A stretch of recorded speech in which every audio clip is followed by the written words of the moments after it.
Boa noite a todos. Se você puder abrir sua Bíblia no livro de Atos, capítulo 2, versículo 42.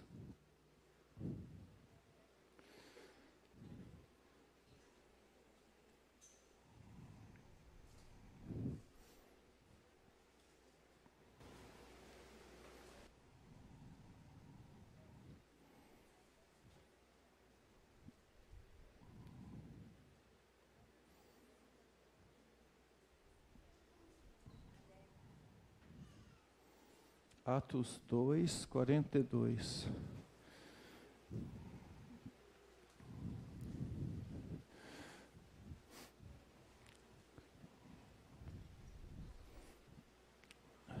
Nós vamos falar sobre casas que transformam vidas. Nesse mês, nós estamos falando sobre coinonias, que são as nossas reuniões nos lares, né? Algumas igrejas chamam de pequenos grupos, outras chamam de células. Nós temos um nome diferente, né? Koinonia aparece nesse texto, que significa comunhão. Aparece aqui no versículo 42 de Atos. E nós temos o nosso jeito, né, de fazer koinonia, então, de fazer os pequenos grupos. Então, nós queremos fazer isso sem perder a nossa identidade como igreja. Nós queremos voltar para a Bíblia, voltar para Deus e procurar deixar com que o Espírito conduza a nossa maneira, as nossas reuniões, a nossa maneira de ser igreja, né? Que seja fruto da atuação do Espírito de Deus. Buscar o Senhor em primeiro lugar para isso.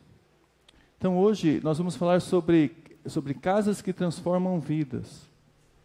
Atos 2,42 fala assim: eles se dedicavam ao ensino dos apóstolos, à comunhão e ao partir do pão e às orações. Todos estavam cheios de temor, e muitas maravilhas e sinais eram feitos pelos apóstolos. Os que criam mantinham-se unidos e tinham tudo em comum. Vendendo suas propriedades e bens, distribuíam a cada um conforme a sua necessidade. Todos os dias continuavam a reunir-se no pátio, no templo, partiam o pão e partiam o pão em casa e juntos participavam das refeições com alegria e sinceridade de coração, louvando a Deus e tendo a simpatia de todo o povo. E o Senhor lhes acrescentava diariamente os que iam sendo salvos. Vamos orar mais uma vez? Deus, nós queremos juntos pedir orientação ao Senhor nesse momento, que o Senhor possa estar nos conduzindo à verdade, ao caminho que é Jesus, que o Senhor possa estar falando aos nossos corações. Nós queremos, Pai, pedir ao Senhor que o Senhor possa comunicar verdades que transformem nossas vidas à semelhança de Cristo. Em nome de Jesus. Amém. Nós cantamos aqui a música que fala de vaso, né? Teve uma partezinha que ela falou de vaso agora no final. Falou também que a graça é sublime graça. E eu estava pensando que, quando a gente estava cantando, que realmente o Evangelho, ele é maior do que a minha vida. O Evangelho é maior do que a minha família. O Evangelho é maior do que a minha casa. O Evangelho, a mensagem do Evangelho, que é o poder de Deus, é maior do que esse lugar aqui. Não cabe aqui. A mensagem que Deus nos deu, a mensagem, a obra que Cristo fez em cada um de nós, a graça que Ele concedeu, a graça de Deus não cabe aqui. A graça de Deus, ela enche o nosso coração de tal maneira, não cabe em nossa vida. A minha vida é muito pequena, a sua vida muito pequena para a graça de Deus. Eu lembro ainda uma história de um pastor que ele falou que ele comparava a vida dele como se fosse vasos, né? E ele disse que se o vaso for pequeno, aí é mais fácil transbordar. Se o vaso for muito grande, não é tão fácil transbordar assim, né? E às vezes eu fico pensando que talvez a gente ache que a nossa vida seja um vaso grande. Fica difícil de transbordar, né? Na verdade, a gente não repara que a graça de Deus é tão grande que ela transborda o tamanho do vaso que for. O tamanho do vaso que for.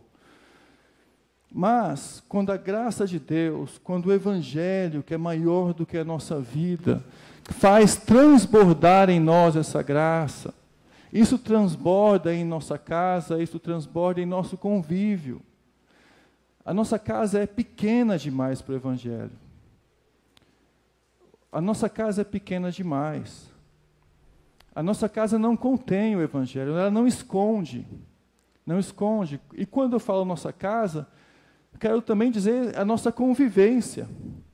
Porque a casa não é somente aquele lugar de 4 paredes. Se o Evangelho é maior do que a minha vida, o Evangelho é maior e deve atingir minha convivência. Nós não devemos impedir, nós não devemos conter, nós não devemos querer ser um vaso grande, que esconda a graça que transborda. Nós devemos ser vasos pequenos. Nós devemos diminuir muitas vezes, para que a graça de Deus transborde. Mas eu queria pensar em casa nesse sentido aqui hoje. Eu queria pensar em casa como aquele evangelho que entrou na nossa casa e aquele evangelho que transbordou. Eu queria pensar em casa como aquele lugar onde a gente não deve estabelecer limites para conter uma graça que transborda. A gente não deve estabelecer limites e tentar conter isso em nossa vida. Porque quando o Evangelho chegou nas casas e quando o Evangelho chegou na igreja, ele transbordou. Ele transbordou e mostrou o quão grande ele era e quão pequeno nós somos. Ele é muito maior do que a nossa vida. Então nós estamos aqui para celebrar um Deus que é maior do que nossa vida, é maior do que nossa casa. A gente não o contém, nem na nossa casa. A gente não, e por contém que eu digo é deter, por contém que eu digo é um conjunto que contém, né? Ele não está só lá dentro, ele transborda o Evangelho, né? A gente não o detém. Aqui em Atos 2, eu queria falar rapidamente do contexto, voltando.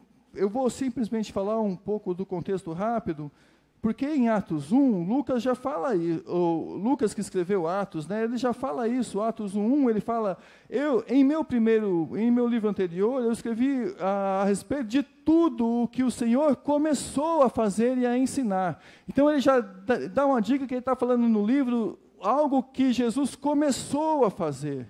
Ou seja, ele iniciou, ele começou a fazer. E a gente já começa a entender que o que Jesus ensinou aos discípulos, a maneira como Jesus os discipulou, não parou. Foi um início, porque o discipulado ele também não termina. Jesus começou a trabalhar com aquelas vidas. Ele fez uma grande obra, mas ele começou a fazer. A obra de Cristo vicária e sacerdotal, né, aquela obra que ele morreu na cruz pelo nosso pecado, essa ele acabou. Essa ele começou e terminou. Ele morreu numa cruz, pagou o preço pelo nosso pecado e está pago, está consumado. Mas a obra de Deus, aqui no livro de Atos, ele começou a fazer. O discipulado, ele é um início. O discipulado que Jesus fez com seus discípulos, ele começou a fazer. Então, os discípulos iriam aprendendo, iriam sendo usados por Deus, iriam trabalhando na obra de Deus, iriam continuar a obra que Cristo começou. A obra de Cristo como discipulado em nós e através de nós, essa obra não termina, ela não acaba. Atos 1:8, ele mostra que Jesus disse, né, vocês vão receber poder ao descer sobre vós o Espírito Santo, e vocês serão minhas testemunhas. Então, em Atos 1:8, ele diz que aquele Espírito daria poder para os discípulos serem testemunhas. Eles seriam testemunhas. Eles teriam muito mais do que uma mensagem. Eles teriam uma vida transformada pela mensagem e testemunhariam do poder que os transformou e do que eles aprenderam sobre Jesus com poder através do Espírito Santo. E eles receberam esse poder. E Jesus ficou com ele 40 dias, ele fala aqui no versículo 3, 40 dias Jesus ressuscitou e ficou com os discípulos antes de subir aos céus. E depois que Jesus subiu aos céus, se juntaram ali cerca de 120 pessoas, e essas pessoas oravam e buscavam ao Senhor, e permaneceram em oração por mais ou menos 10 dias, essas 120 pessoas. E depois desses 10 dias, o Espírito desceu sobre eles no Pentecostes. E o Espírito, quando desceu sobre eles, os encheu de poder, né? Os encheu de poder para testemunhar. E o que aconteceu foi que, depois que os discípulos começaram a falar em várias línguas de outros países, muitas pessoas ouviram a mensagem em sua própria língua. E Pedro, então, pregou. E a pregação de Pedro, aqui no capítulo 12, tem mais ou menos 20, eu contei os versículos, 22 versículos. E de 22 versículos que Pedro pregou, cheio do Espírito Santo, testemunhando de Jesus Cristo, ele falou 11 versículos bíblicos. Ele citou 11. A metade do discurso de Pedro, ali em Atos 2, quando ele pregou o Evangelho, conhecido do Espírito Santo, testemunhando da ressurreição de Cristo, a metade eram versículos bíblicos. E a importância disso, porque Pedro, ele esteve com Cristo e ele estava cheio do Espírito Santo, e quando pregou pela primeira vez no início da igreja, ele usou a metade das suas palavras em versículos bíblicos decorados. Então, se converteram ali cerca de 3.000 pessoas. Se converteram quando Pedro pregou. 3.000 pessoas se converteram. E eles disseram, o que faremos? Versículo 37 do capítulo 2, o que faremos então? E Pedro respondeu, versículo 38, arrependam-se e cada um de vocês sejam batizados em nome de Jesus, para perdão dos pecados, e receberão o dom do Espírito Santo. O que eles tinham que fazer? Eles tinham que se arrepender. Eles ouviram a mensagem. O que faremos? E Pedro respondeu, se arrependam, sejam batizados, né, porque se arrependam. E foram batizados 3.000 pessoas, foram batizados, versículo 41. O que, às vezes eu fiquei pensando depois disso, foi como que eles lidaram com 3.000 pessoas? Como, né, 3.000 pessoas se batizando? Como que a igreja começou a lidar com isso? Sabe, quando a gente olha os evangelhos e volta um pouco a maneira como Jesus discipulou aqueles apóstolos, nós percebemos que Jesus ensinou os apóstolos a lidarem com pessoas de casa em casa, tanto em grupos pequenos, como também Jesus ensinou e preparou os apóstolos para lidarem com situações de multidão, e de multidão grande. Os discípulos estavam treinados. Eu imagino que eles não ficaram apavorados por terem ali 3.000 convertidos, porque Jesus os havia ensinado a lidar com 3.000 pessoas e com milhares de pessoas. Eles sabiam lidar com milhares de pessoas. Tanto é que eles sabem mais ou menos o número de pessoas. Mas os discípulos, então, durante o ministério de Jesus, Jesus também ensinou os discípulos a trabalharem em multidão, a trabalharem com pequenos grupos, de casa em casa. Eles passaram com Jesus em várias casas. Então, em um primeiro momento, os discípulos, em Atos 2, continuaram a fazer o que Jesus começou.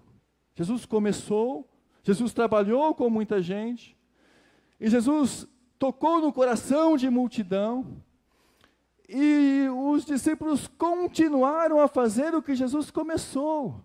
Começou com pequenos grupos, com grandes grupos, com multidões, individualmente, mas ele continuou a fazer o que Jesus começou a fazer. A diferença agora é que eles tinham uma ordem específica.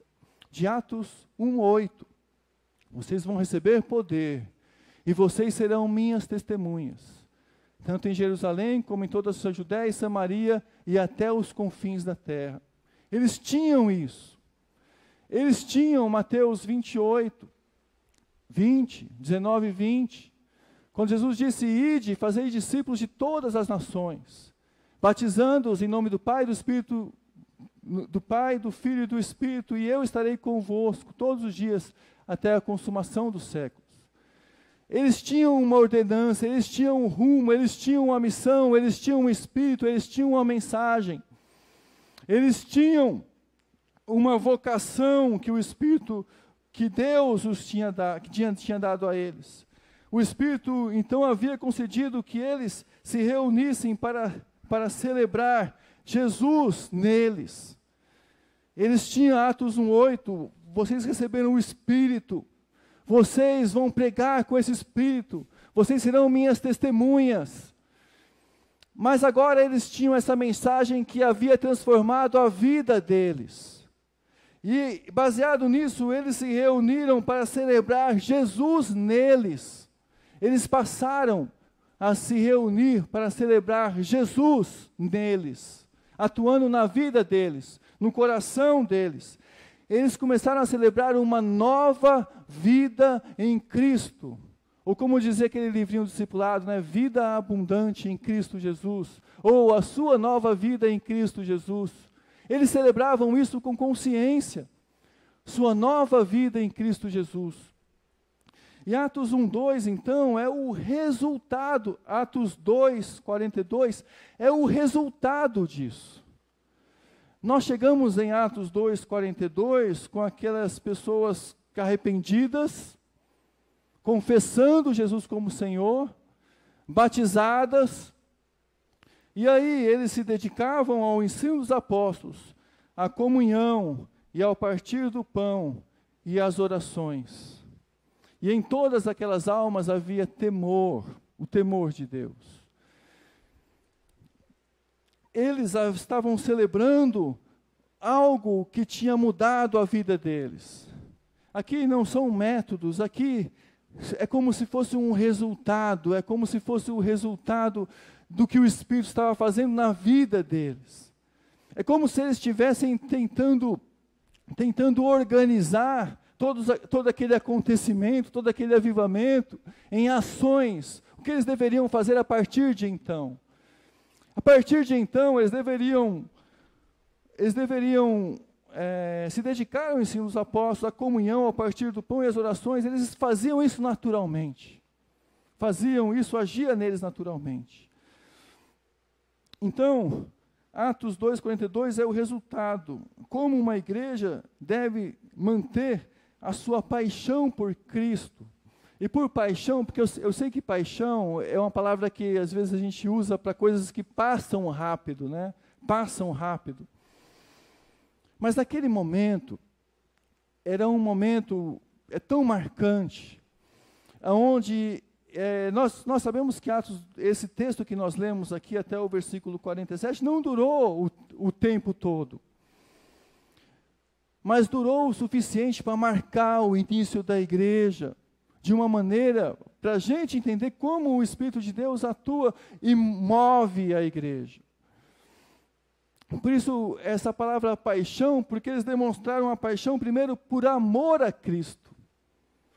Aquele amor a Cristo que moveu essa paixão no coração deles. E a paixão também pelo Evangelho. Por pregar o Evangelho, por testemunhar do Evangelho.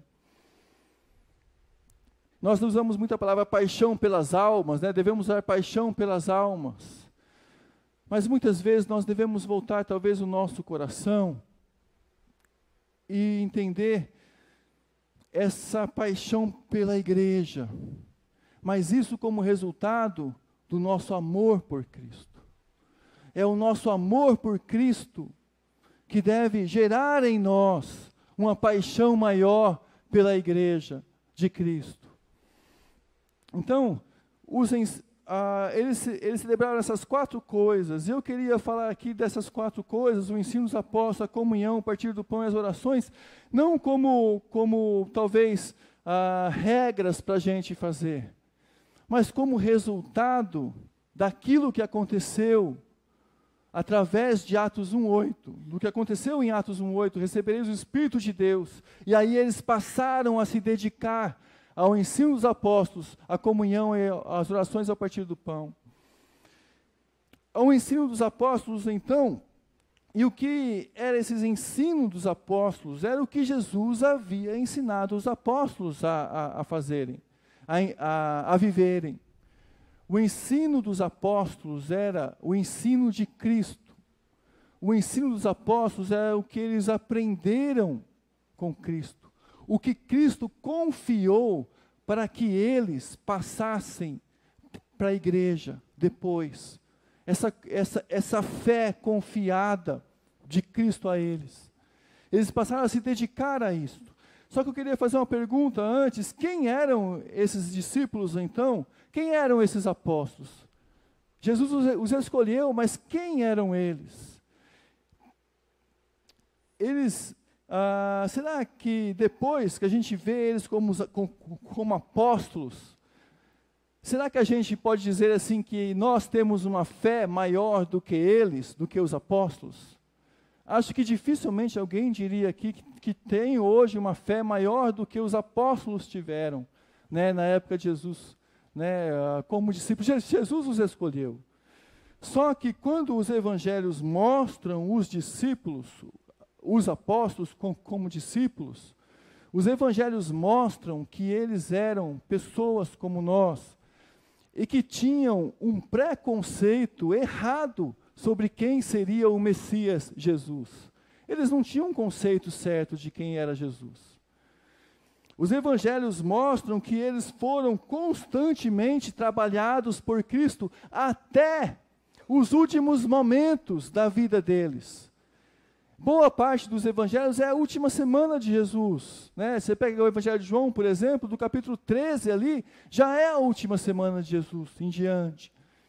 Da entrada triunfal dos outros evangelhos, é a última uma semana ali, um pouco antes de uma semana. Boa parte dos evangelhos falam isso. E aí você tem textos como eles querendo saber quem dentre eles era o maior. Entre os discípulos, qual deles seria o maior? Você tem textos como Pedro dizendo, olha, Jesus, tu és o Cristo, o Filho de Deus. E aí Pedro diz, não foi, quem revelou isso para você foi Deus, né? E aí Pedro, logo depois, em Mateus 16, Jesus disse que ia morrer e ressuscitar, aí Pedro diz, para ele não morrer, para ele não fazer aquilo. E aí Jesus diz, arreda de mim, Satanás, porque você não cogita das coisas de Deus, mas dos homens. Ou seja, em um momento ele é usado por Deus grandemente para falar uma das maiores afirmações que temos, e em seguida, logo em seguida, ele fala de maneira diabólica, querendo impedir que Jesus faça o plano dele como humano, né? O diabo pensa como homem nos seus intentos, como homem do plano de Deus.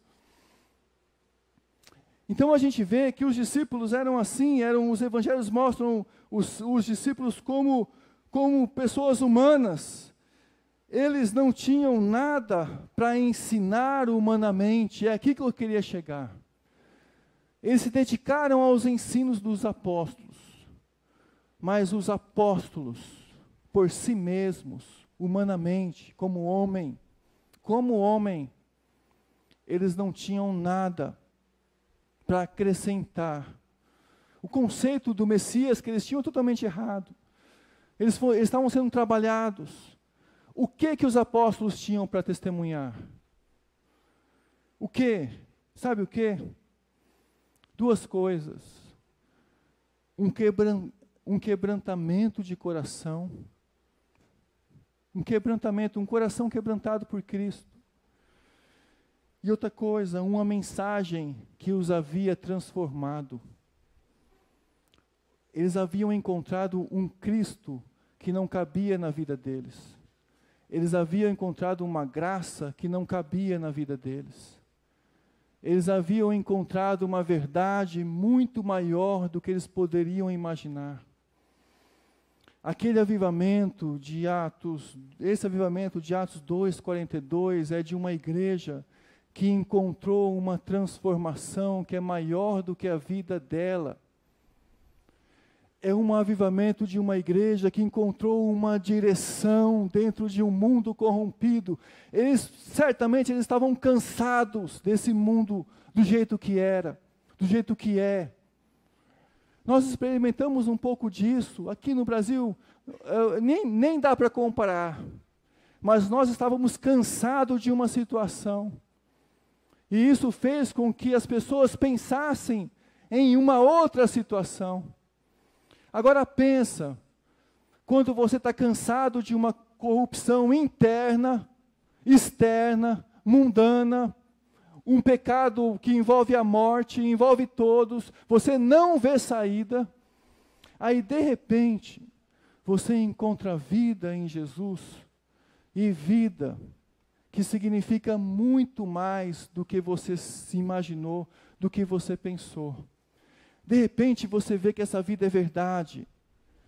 De repente você se sente perdoado por Deus e você tem um encontro com Deus. De repente você encontra a graça de Deus e ela te olha de frente. E você entende e você aceita. De repente sua vida tem perspectiva eterna. Tem saídas. Tem novo significado. De repente você vê que esse mesmo Espírito está acontecendo numa multidão de gente. De repente você vê que aquilo que foi prometido no Antigo Testamento está acontecendo hoje. De repente você vê um monte de gente se convertendo. E aquela mesma ação atuando em outras pessoas e atuando na sua vida. E você fazendo parte de um avivamento. E de repente você quer mais disso, e quer mais disso. E para onde você vai? Você vai para aqueles que ouviram Jesus. Eles não tinham nada a acrescentar, mas desde o começo eles testemunharam o quebrantamento e transformação. Desde o começo Jesus ensinou para ele o reino de Deus era muito maior. E eles começaram e eles enxergavam um reino imenso, um reino maior, um reino grandioso. Os apóstolos, e essa orientação de Cristo, essa verdade, Cristo tinha traduzido para eles em meios de vida. Cristo tinha falado sobre casamento, Cristo tinha falado sobre finanças, Cristo tinha falado sobre como lidar com o próximo, Cristo tinha falado de tudo isso, tinha dado orientações de tudo isso, mas tudo isso ainda era uma consequência de uma conversão. Uma consequência de uma conversão. Cristo tinha ensinado o que era a nova vida em Cristo para eles. E o ensino dos apóstolos, a doutrina dos apóstolos, era essa verdade que havia transformado essas vidas. E por isso, o testemunho não é exatamente comunicar apenas o ensino. Testemunho não é apenas comunicar um ensino. Era comunicar poder. Era comunicar poder. Por isso, sereis minhas testemunhas. Receberão poder e serão minhas testemunhas. Porque eles comunicavam quebrantamento, eles comunicavam transformação, eles comunicavam uma esperança que era possível àqueles que haviam entendido o Evangelho. Isso é mais do que ensino, isso é poder. O Evangelho é poder. Poder que havia envolvido a vida deles. Então, era assim que Jesus havia comunicado para eles também. Tudo isso agora tinha implicações de um ser transformado em filho de Deus, um ser perdoado, um ser que havia entendido um pouco de uma realidade espiritual. O Evangelho nos traz para uma realidade celestial. O Evangelho nos traz para uma realidade celestial. Isso é muito maior do que minha vida, isso é muito maior do que minha casa, isso é muito maior do que os limites da parede da onde eu moro. O Evangelho me traz para uma realidade celestial. E os apóstolos então testemunharam com isso. Se deu. Como que isso tudo se deu? Através das palavras de Jesus. Eram testemunhas de Jesus. O Espírito Santo os fazia lembrar. Em seus lábios havia testemunho de quebrantamento. Isso não é ensino humano. Havia nos lábios dele testemunho de quebrantamento. E a mensagem era viva e de salvação e de transformação. Era essa a mensagem que eles ensinavam. Agora, irmãos, hoje, nós temos essa mensagem. Hoje, nós temos essa mensagem. Quando nós nos reunimos em nossas casas, não é por questão de legalismo ou coisa parecida. Nós nos reunimos porque essa mensagem é maior do que nós. Nós não a contemos. Ela é maior do que nós.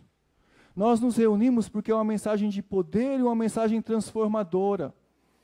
Nós nos reunimos porque é uma mensagem que foi passada de tal maneira pelos apóstolos, que nós podemos voltar a ela como que há 2000 anos atrás Jesus tivesse deixado. Ela não mudou, pelo testemunho dos apóstolos nos evangelhos, que nós temos aqui. Nós podemos se reunir em torno de um evangelho que os apóstolos deixaram. E podemos ver que ela é viva em nós hoje. E quando nós nos reunimos com essa intenção. E também ele fala de comunhão, a comunhão.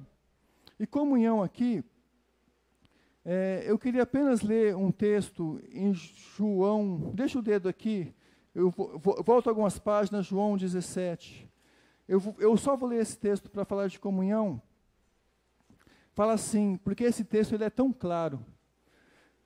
Ele fala assim, eu vou ler João 17, 26 primeiro. Fala assim, eu os fiz conhecer o teu nome. Olha o que Jesus está falando. Está orando para Deus. E dizendo, eu os fiz conhecer o teu nome. Os discípulos conhecerem o nome de Deus. E continuarei a fazê-lo. Aí ele fala a razão pela qual ele faz isso. A fim de que o amor que tens por mim esteja neles. E eu neles esteja. Jesus apresentou Deus para os discípulos. Para que os discípulos conhecessem a Deus. O Deus apresentado por Jesus.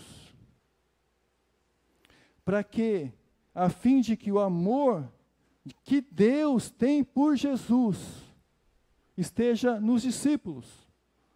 Por isso que Jesus apresentou Deus para os discípulos.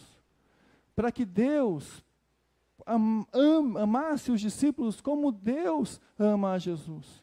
E qual é o meio que isso acontece? O meio é, por mim esteja neles e eu neles esteja. Porque Deus está, porque Jesus se faz presente em nós. Na verdade, nós estamos em Jesus.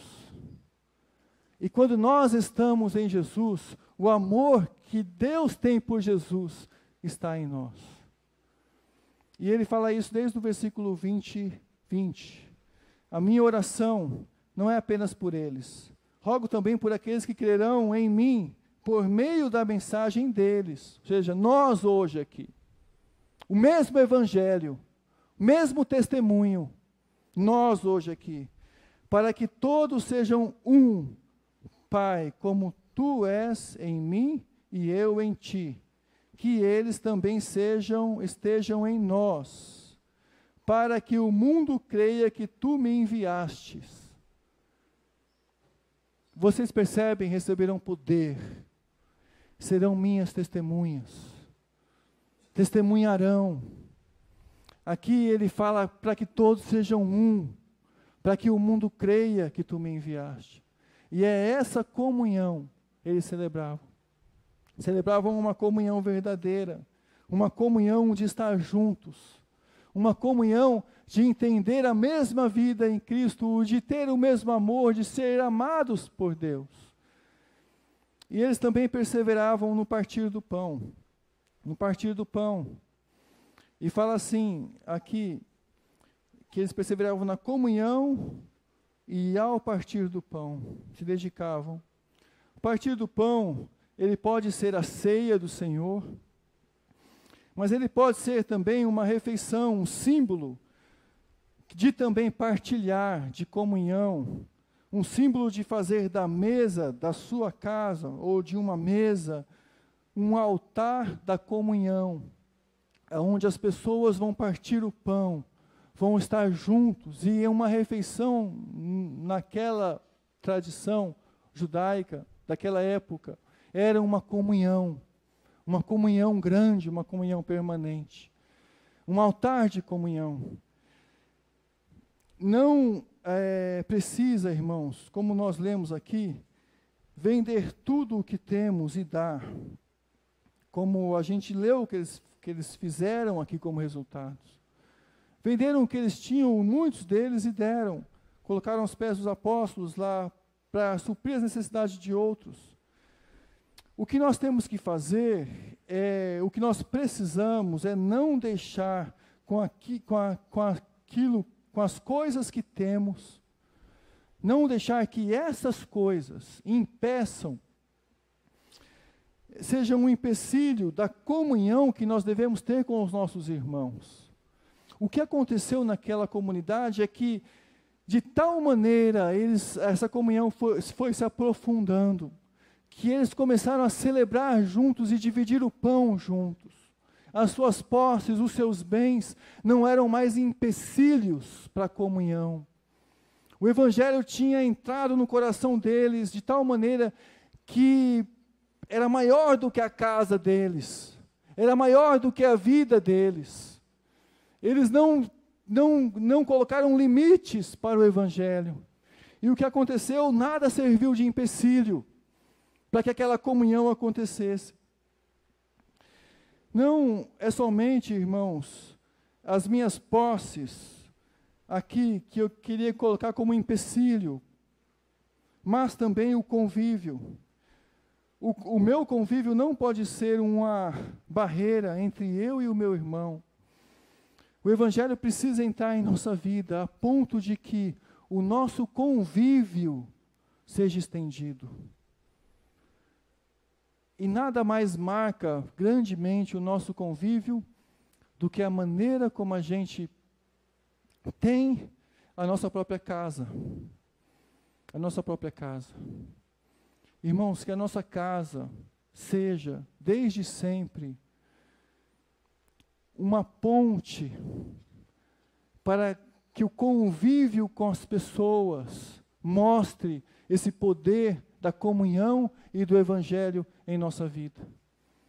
Assim tem que ser a nossa casa. É bom quando eu quero estimular muito pessoas que abrem os seus lares para se reunirmos lá, porque essas pessoas têm abrido verdadeiras portas de convívio em seu lar,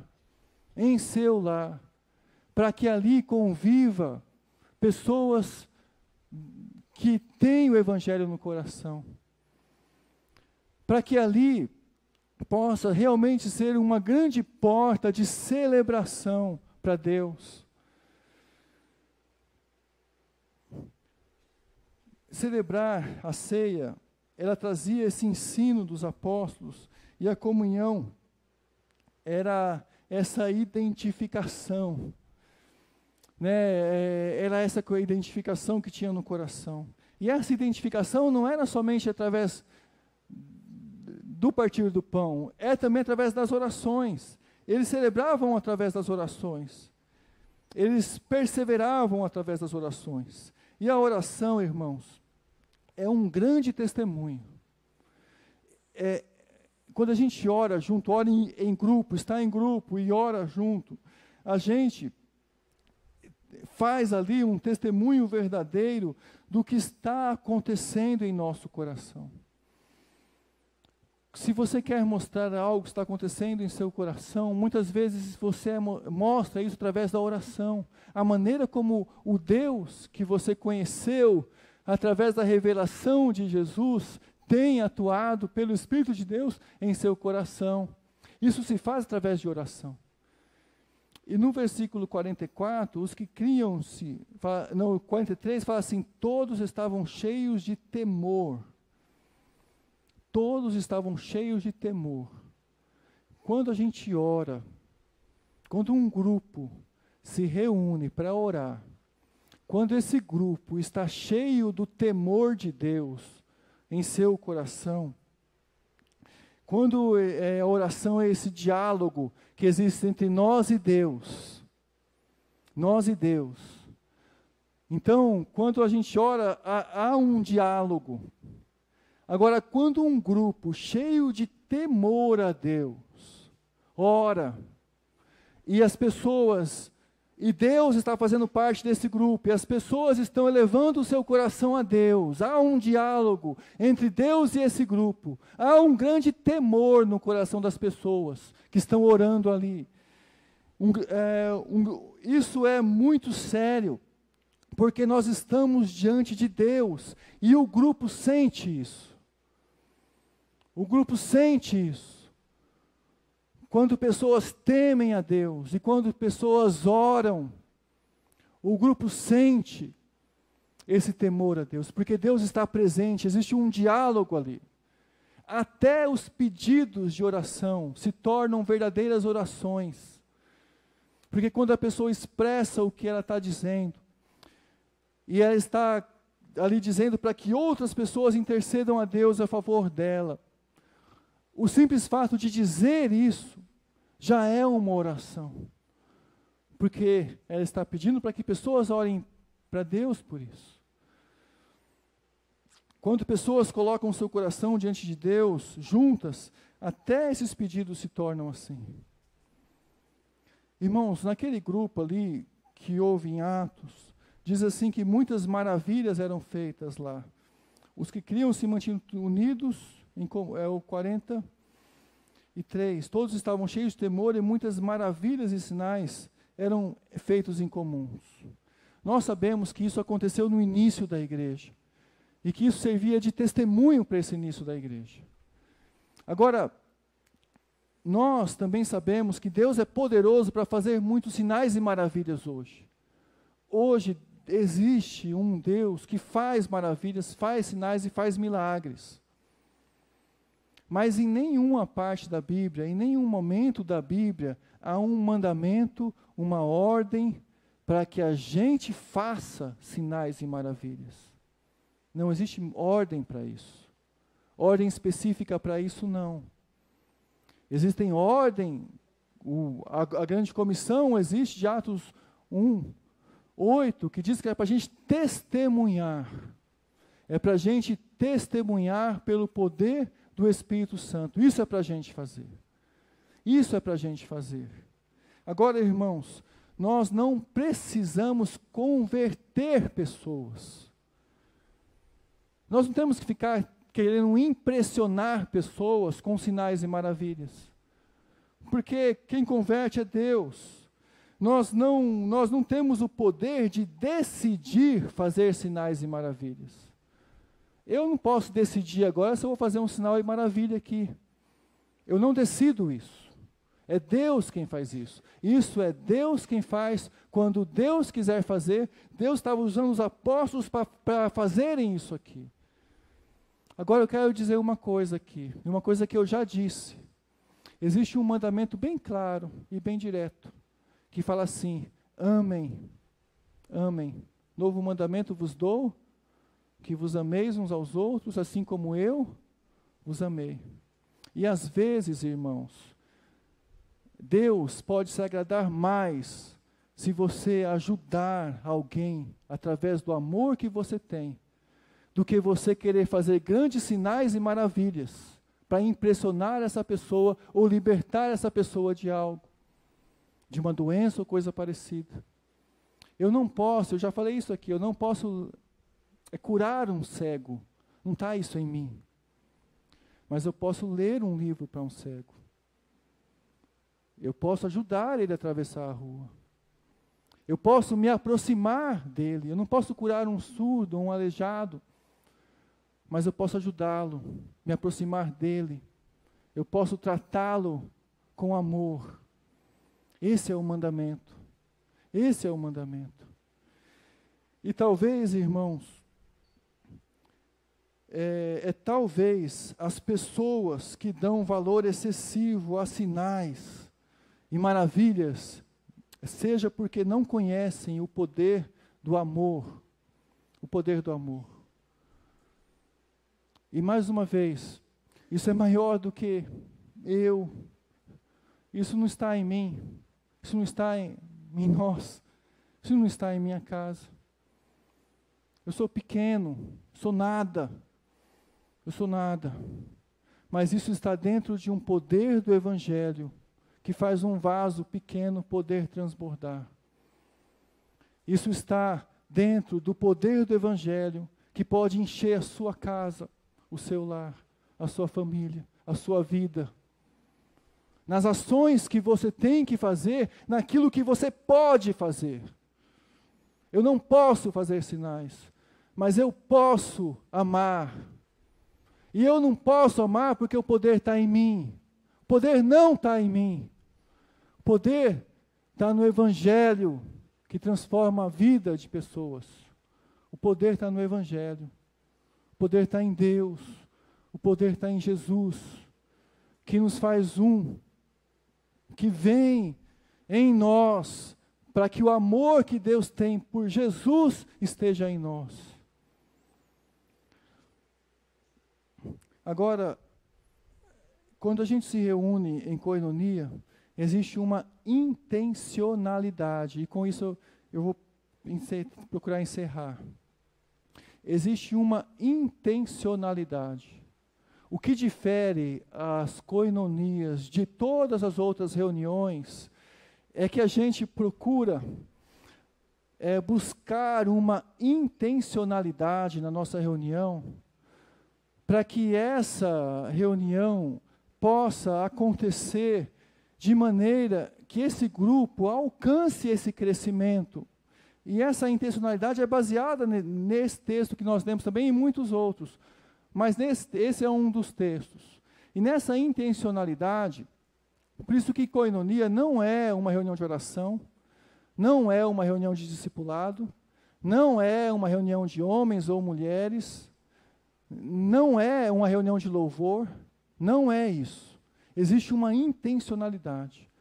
Essa intencionalidade, ela é procurar viver essa vida como igreja, que engloba todas essas coisas. Então nós procuramos crescer diante de Deus, para Deus, em comunhão com Deus. Nós procuramos crescer em comunhão com o próximo, ou seja, é um crescimento, a gente chama de para cima para Deus, para dentro, que é em koinonia, para nós mesmos. A gente chama de para frente, que é em discipulado, e para fora, que é em evangelismo, testemunhar, obedecer o mandamento de Jesus, ser testemunhas. Então, a gente busca essas quatro direções que tentam resumir um pouco um pouco disso que eu estou falando. Mas é uma questão de ter intencionalidade, para ter uma direção, para tentar focar naquilo que é prioridade. Não são métodos assim que tem que ser buscado à risca. Ninguém obriga ninguém aqui a nada. Ninguém obriga você a orar, ninguém obriga você a ler a Bíblia, ninguém obriga você a participar de uma koinonia. A gente não tem essa função, isso é função, o Espírito faz isso. É o Espírito que faz isso.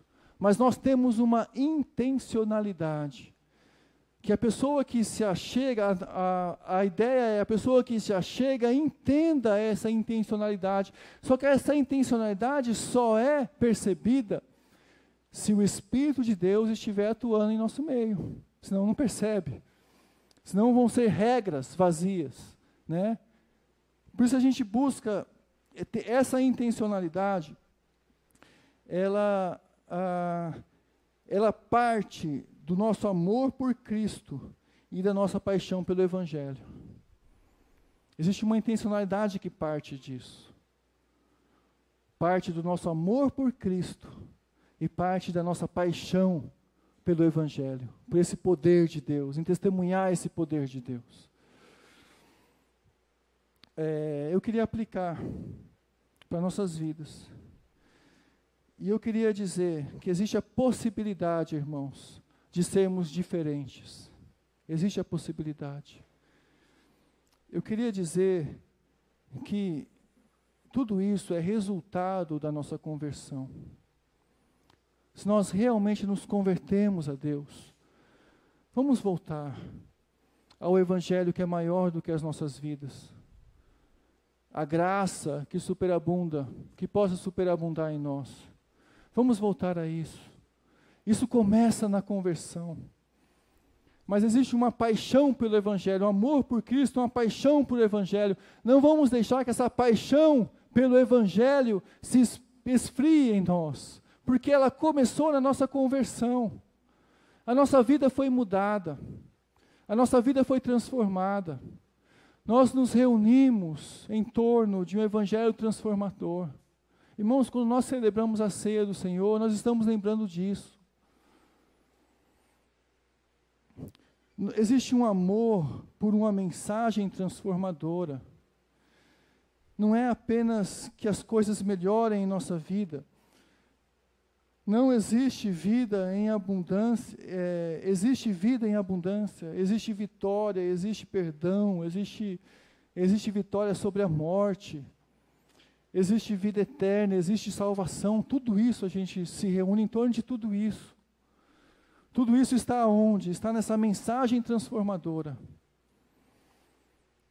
Existe também um espírito comunitário que deve atuar em nosso meio. Um espírito comunitário que deve agir por amor. Amor por ver a comunidade vivendo a mensagem do Evangelho.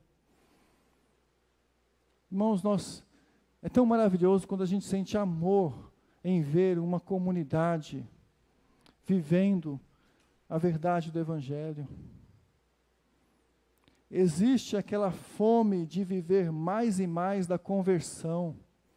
Quando eles perseveravam na doutrina dos apóstolos, na comunhão, no partir do pão, nas orações, isso significa uma fome de viver mais e mais num coração convertido, de se aproximar de Deus, de participar dessa transformação comunitária, de fazer parte.